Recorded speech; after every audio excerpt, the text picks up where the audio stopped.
Hello everyone, मैं Manisha. Cinema की बातों में आज हम बात करने वाले हैं नेटफ्लिक्स की उस वेब सीरीज़ के जिसके रिलीज़ होते ही दिमाग घुमा दिए थे। जी हाँ, हम बात कर रहे हैं 1899 की।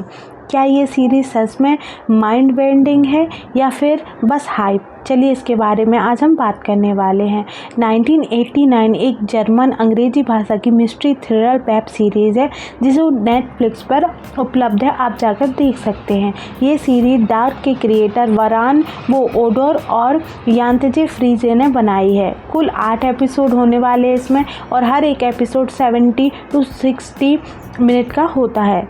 कहानी की शुरुआत तो बहुत ही नॉर्मल लगती है, जहां एक जहाज़ है, कुछ यात्री हैं और एक लापता जहाज़ का मिलना। लेकिन जैसे जैसे एपिसोड आगे बढ़ते हैं आपको पता लगेगा कि यहाँ पे जितने ही यात्री हैं ना, उनकी एक एक अपनी एक रहस्यमय स्टोरी है। कुछ यात्री अमेरिका से नई ज़िंदगी शुरू करना चाहते हैं, कुछ अपने पास्ट से भाग रहे हैं और कुछ शायद कुछ और ढूंढ रहे हैं। सीरीज़ में मल्टीपल टाइमलेस लैंग्वेज और सिंबल का इस्तेमाल किया गया है जो आपको कंसिस्टेंटली सोचने पर मजबूर कर देता है। खासकर जब आप एपिसोड 5 और 6 पर पहुंचते हैं ना, तो आपको यह सीरीज़ सिर्फ एक जहाज़ नहीं बल्कि रियलिटी, परसेप्शन और आइडेंटिफाई जैसे बड़े सवालों के घेरे में खड़ा कर देगा। एक्टिंग की बात करें तो एमिली बेचम जो मौरा फ्रैंकलिन का किरदार निभा रही है का परफॉर्मेंस जो है वो काफ़ी अच्छा है, शानदार है। बाकी भी अपने अपने कैरेक्टर को नेचुरल तरीके से लिए हुए हैं। डायरेक्शन, सिनेमेटोग्राफी की बात करूं तो यह सीरीज़ विजुअली बहुत स्टनिंग है। हर फ्रेम में एक अलग ही एटमॉस्फेयर है, कभी डार्क और मिस्टीरियस, कभी normal dark light. Background music और साउंड डिज़ाइन भी बहुत ही इफेक्टिव है जो आपको हर पल में एक टेंस माहौल क्रिएट करने पे मजबूर कर देगा। कहानी शुरू होती है 1899 में, जब एक जहाज़ कार्ब्यूरस यूरोप से अमेरिका जा रहा है और रास्ते में उसे दूसरा जहाज़ जो कि 4 महीने पहले ही गायब हो चुका है, प्रोमीथियस मिलता है, जो लापता दर्शाया गया है। लेकिन जैसे जैसे कहानी इसमें आगे बढ़ेगी ना, पता चलेगा कि यह सिर्फ एक जहाज़ की कहानी नहीं बल्कि बहुत बड़े बड़े रहस्यों की शुरुआत है। लेकिन हर चीज़ की तरह 1899 में भी कुछ मिस्टेक्स हैं, कुछ कमियां नज़र हैं।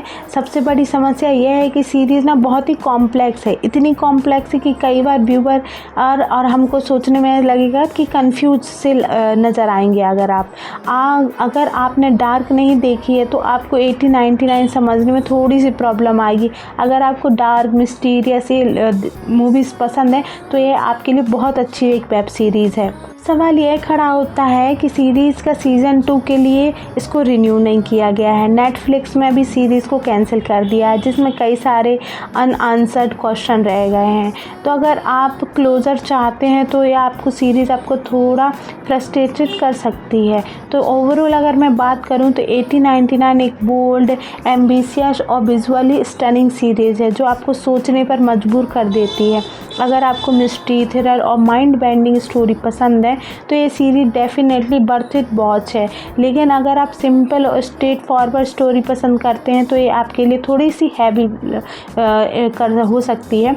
मेरी तरफ से 1899 10 आउट ऑफ 8 स्टार में इसको दूंगी। और हाँ, अगर नेटफ्लिक्स में सीज़न 2 बनाया तो शायद ही ये इसकी रेटिंग और अच्छी हो सकती है।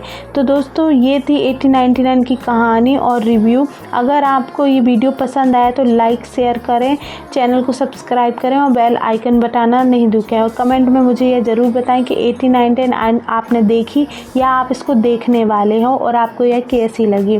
तो प्लीज़ देखिएगा और मुझे कमेंट करके बताइएगा। Thank you.